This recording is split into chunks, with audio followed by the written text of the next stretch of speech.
Some of you that watched the Benin Fire Conference, I couldn't understand how somebody will be asking a question. When Papa was doing Q&A, and the guy said, I'm a man of God, but I'm in a relationship with a witch. Wait first.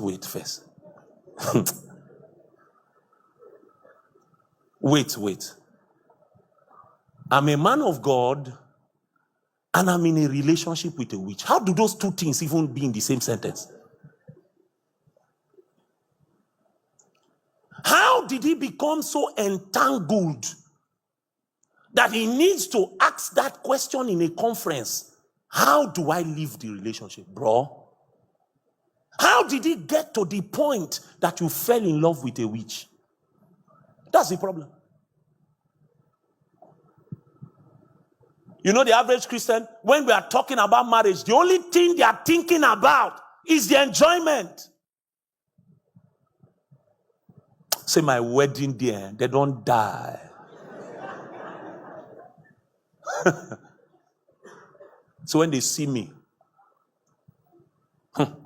when me and my wife were preparing to marry, we were going to camps to lie at the altar and beg God that this union, you must gain maximum profit. And just peradventure, we were using corner eye to look at each other. And you are not in this thing. Don't let us walk down the aisle.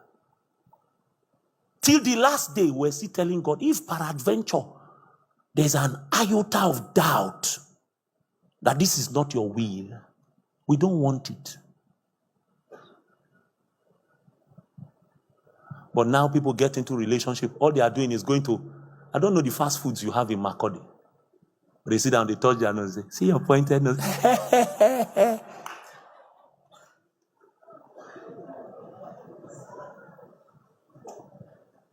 That's what they do from till the day of the wedding.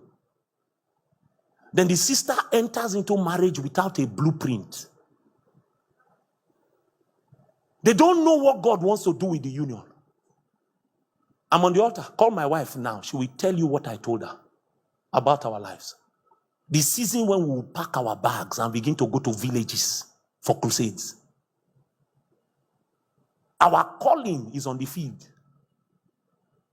When our children have reached a certain age, I know by that time God would have said, "You don't do. I walk away from the job."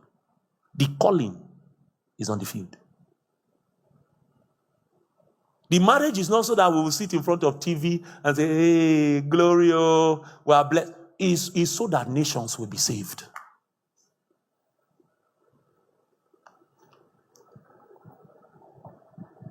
I remember, I don't know, Reverend T, I don't know whose wedding was a crusade. I know I was following a message one time, and somebody did a wedding that was an open air crusade or something. I can't remember. Who was that? I can't remember. I can't remember at all. But I know I followed one meeting. I followed one meeting one time. But now we are even surprised that if we attend some of our weddings, we will not recognize that it is you that used to pray 10 hours. Yes. The DJ will introduce some kind of songs.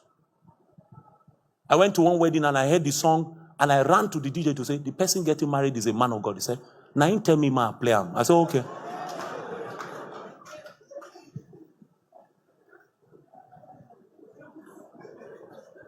I wanted to intervene quickly. I thought that demons had arrested the wedding ceremony. I didn't know that the man himself, all the while he looked as if he was fighting on God's side. He said, "This wedding is just but once in a man's lifetime. So this is an opportunity to show what is truly in my heart." So as he's coming from the car, "All I want is your waist." Come on like this.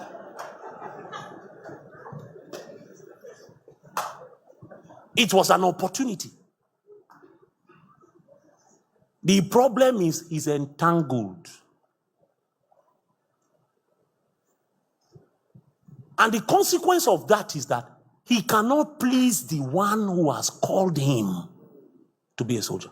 My brother, it's a dangerous thing to think you are enlisted, that you are in the Lord's army, and yet when the Lord wants to give responsibilities, he says, I can't trust this one with anything serious.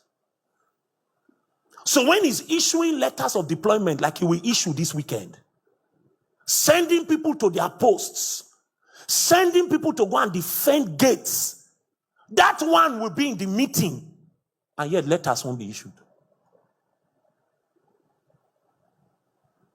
Because they know that this one is too entangled. If you put him there, he will be distracted. He will walk away from his responsibility. Something will pull him out of service. I remember a sad story. The missionaries I served with were called Christ Disciples Ministries. They were being financed by a ministry called Capro. I served with them on the field. And when we got there as corpers, because when you come to camp, you now volunteer. They will now take your name to NYC, then NYC will now post you to them. That's what they did. So when we got there, the man shared a story which was very sad. He said you would have met a dangerous missionary when you came. He was rugged to the bone, rugged. He said, but when he wanted to marry, he saw this beautiful damsel. Immediately he brought the damsel to the reverend at that time. He looked at her and said, Kai, this is not your wife. Oh. A brother who had said that God had called him to the field to labor for the lost. He said, this woman, she's not the one. No. He said, no, he must marry. You know, when you see certain sisters, even your willingness to obey God can be affected. He said, it must, if it's not this one, I'm not marrying. But that's not the story. He married successfully. It was a beautiful wedding. And they went to the field. 2 weeks into the labor, the sister said, I can't stay here. Say, this thing is not for me. He said, but you knew that this is my calling. Problem started in the marriage.